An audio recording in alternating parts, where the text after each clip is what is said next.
Hello, I'm Colin Clark, Director of the Victoria Business Confucius Institute, and it's my pleasure to welcome you this afternoon for our interview with Sherry Peng, CEO of the Sinobeats Music School and Chief Instructor of the Guzheng.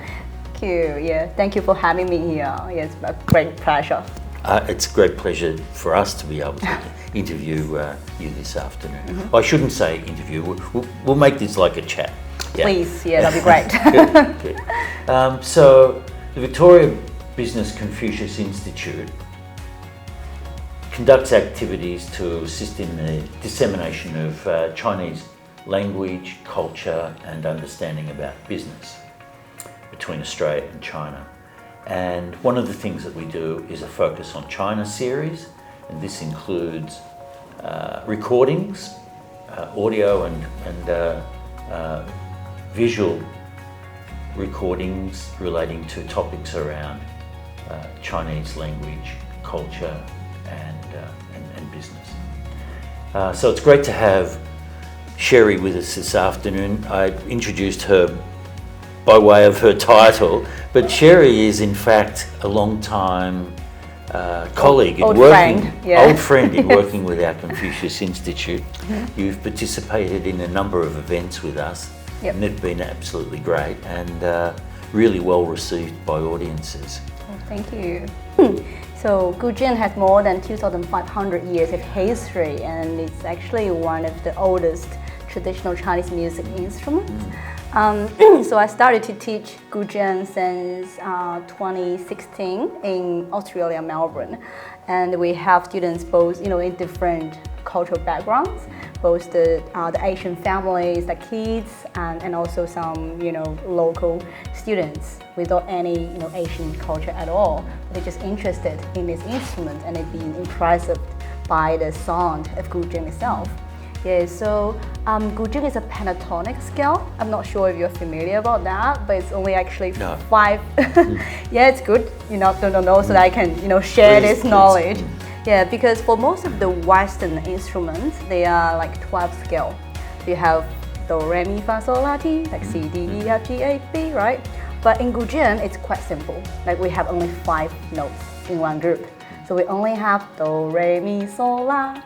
In that way, once you play Guzheng, you can hear it's like water already. It's like melody itself. So, and once you teach Guzheng, it's not only the music, it's also about the Chinese culture and history. That's why a lot of people love it, and I myself really enjoy teaching it as well. I can imagine. I think of the Guzheng as being very elegant, gracious. It can be. and calming. Yes. But to be honest, Guzheng is also called the Eastern piano because it has a wide range of music categories. You can use Guzheng to play any kind of songs. So it can be calming, like the mountain and water, right? The views.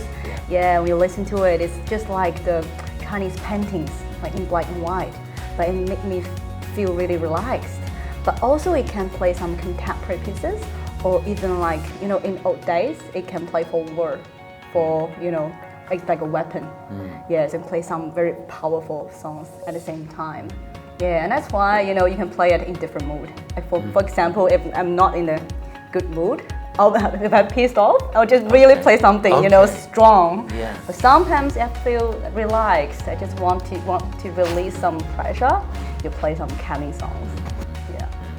I'm very much conscious of that style.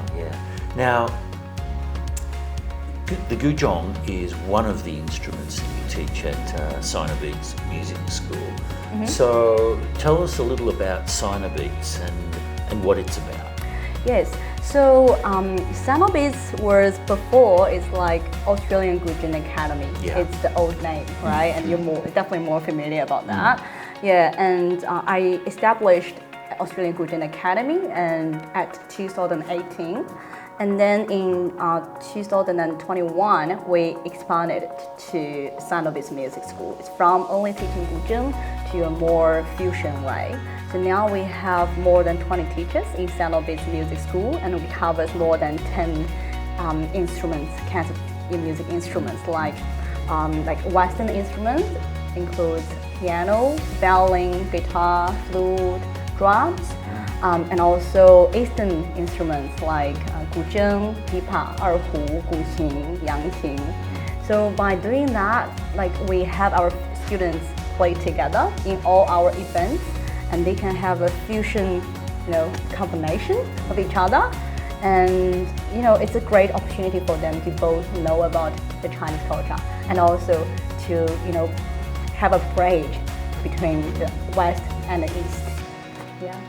So I've had the opportunity to look around your school, and I see this great collection of traditional, ancient Thank you. Chinese or Asian instruments, and at the same time contemporary Western instruments. Yeah. So we designed this school, in that way. Yeah. And having seen concerts in the past, you have actually created that fusion in the performance itself by bringing Western and Eastern instruments together. Yes. That's. I think it's great to have that chance to let the local community get to know about our instruments. Yeah, previously we mainly focused on the Chinese traditional songs and only using the maybe guzheng or guzheng together with another Chinese traditional instrument. But now we're doing like you said, the fusion orchestra, or like just for example, we put guzheng in a jazz band. Yes.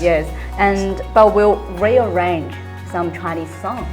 Yes, so a lot. I think in 2022, I'm not sure if you joined that one in Recital Center. Yes, we have indeed, that. I was there. Yeah, it's our first Polonia concert.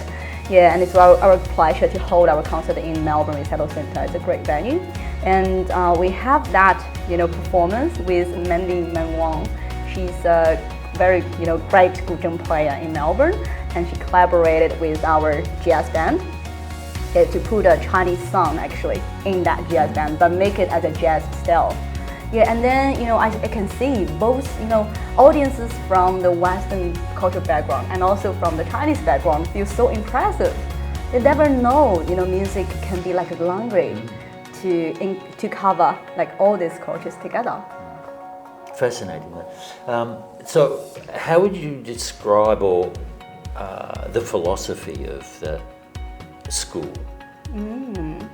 So what do you, well, maybe not philosophy, but perhaps mission? Yep.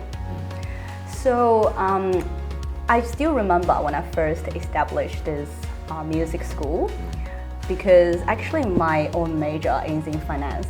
Yes, I know right? this. Yes, I do. I was a master degree student in Monash right before, and my major was banking and finance. But then I just kept, part-timely teaching guzheng at that time in the small music school at that time. But then I only have 5 students at the very beginning, and we started to do our promotion. We do like busking, in city. Oh, wow. Okay. Yeah, and we show the guzheng culture and the beauty of it, and we can see how many people are so passionate about the sound of guzheng. And I just realized how meaningful it is to show your understanding about your own culture and the guzheng's beauty.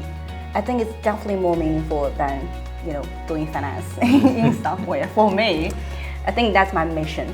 I just want to show my music, show my understanding, and show my culture, to the local community. Not only the local people, but also the Asian families. We have so many kids, students here.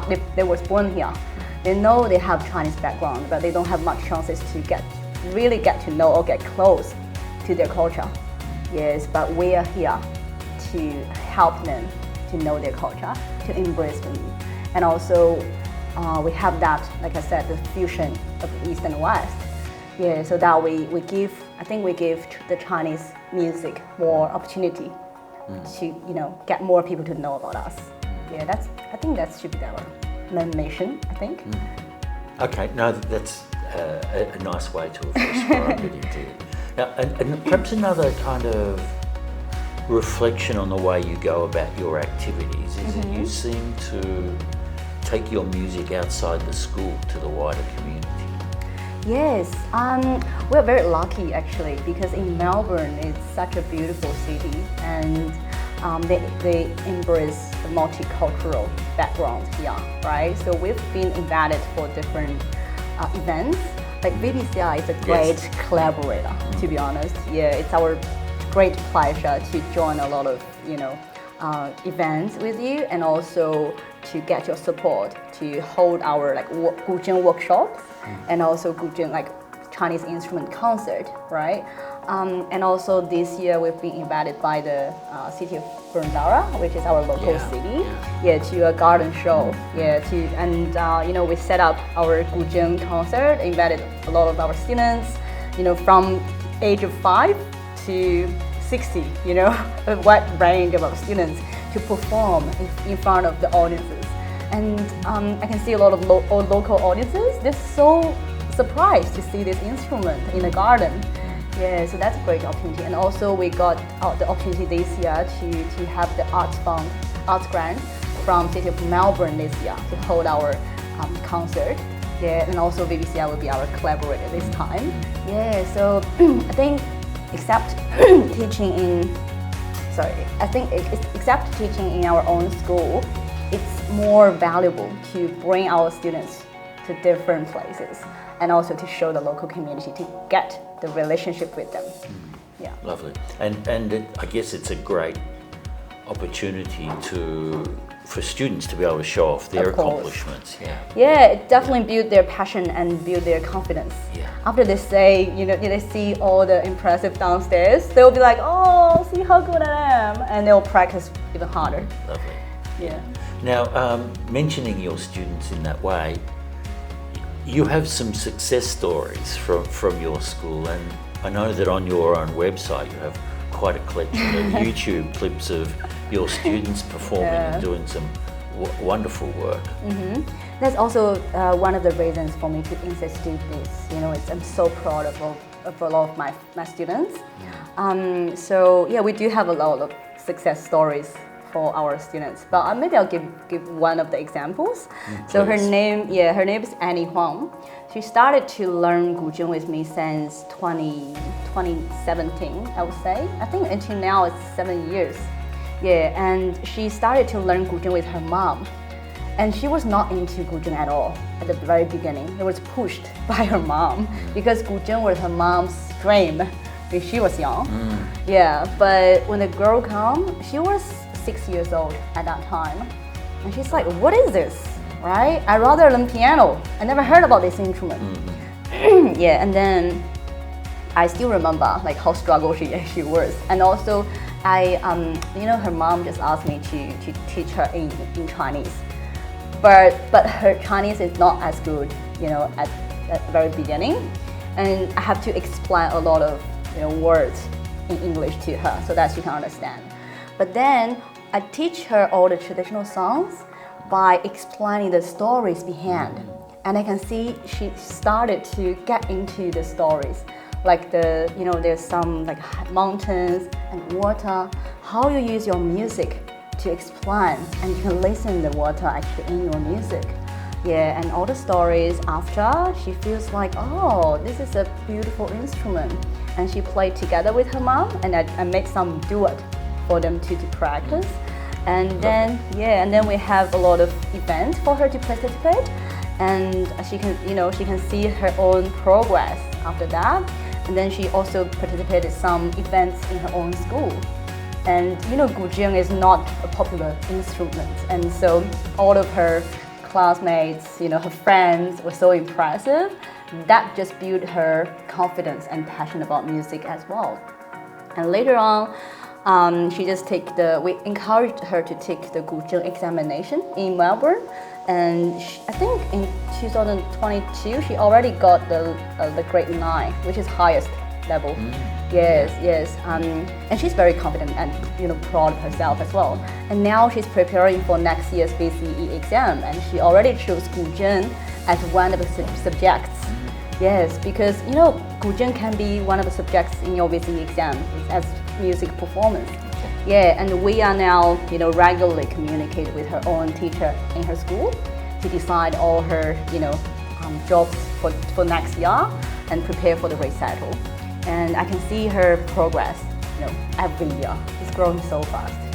Yes, and you can see, the person just changed after learning that music.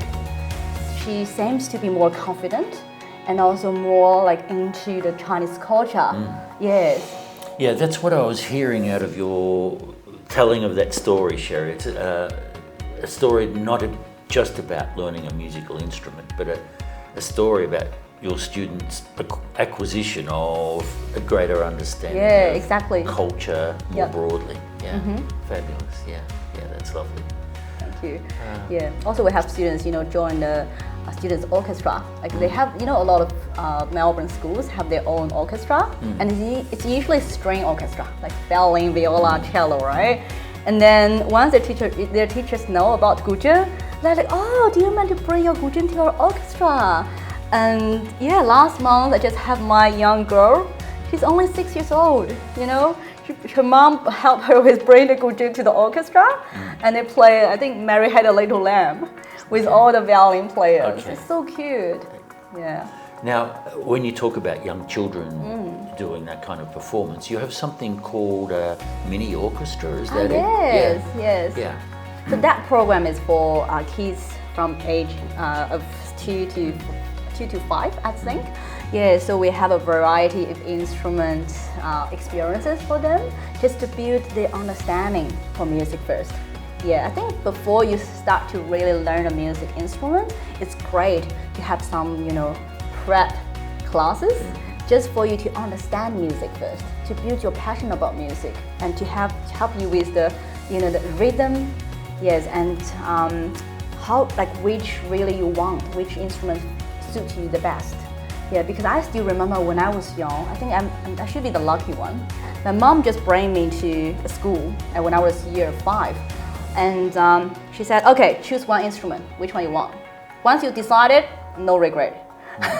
My mom's very strict, Chinese mom, right? And You've passed the point of no regret. I know. I was so regret after that.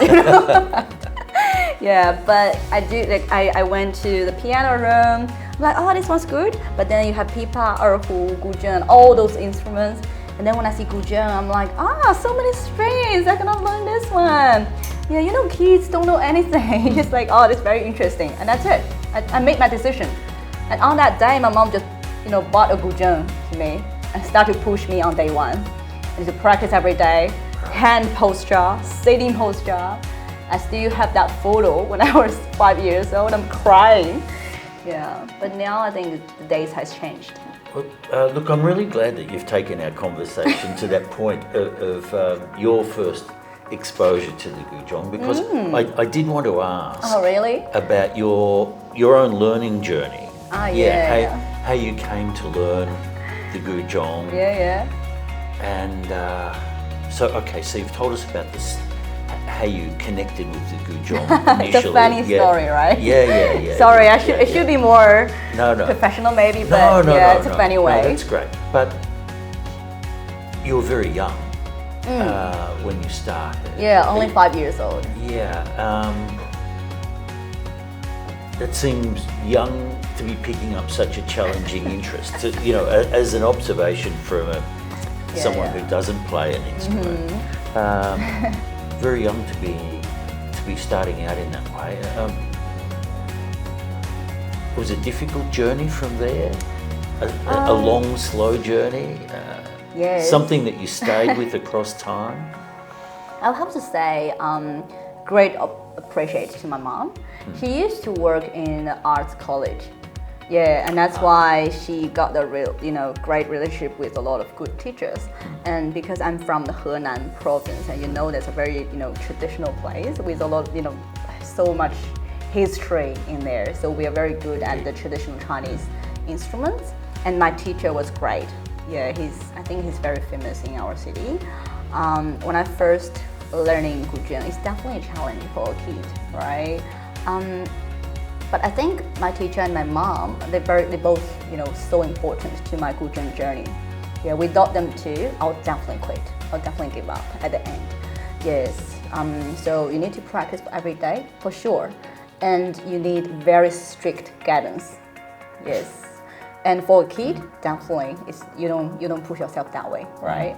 Yeah, but then I think the first 2 years might be challenging, but then I also got opportunities to do the performance, events and take exams, and we have more challenges because my teacher bring me around the country, throughout the country to join all the competitions. Okay. Yes, so before competitions, you always need to spend, full day, really more than 8 hours every day on practicing Guzheng. And I still remember all my fingers are like, black bubbles in there. Blistered. Yeah. But then, once you have that prize or you gain that goal, you have that, you want to aim higher, definitely. And you can do it. And then I found myself different with my maybe classmates, because every time I show my talent, music talent, I just feel like, I did something. And until now, I feel Guzheng give me so many things, like, for example, insist on things, ambitious, or never give up. And determination for sure. Yeah, because once you decide to do something, it's very, you won't give up, you won't be scared, and you trust yourself. Once you take steps, you will be there. And also give me more patience on that. And also after learning Guzheng, I started to learn like guitar, piano, accounting. Accounting, yes. Yeah. But you know what? I think a lot of music learners are really good at mathematics. I have to say that because the rhythm is really hard to calculate. And also both hands collaboration. See, two hands are playing different things at the same time. It's very hard. But once you get to know that, I think, it definitely makes kids smarter. That's Maybe. great. That's great. That's my theory, but yeah. Lovely to hear about your learning, learning journey. How are we doing? You're doing okay? Can we continue on? Ah, yes. Okay. For sure. I wanted to change tack to talk about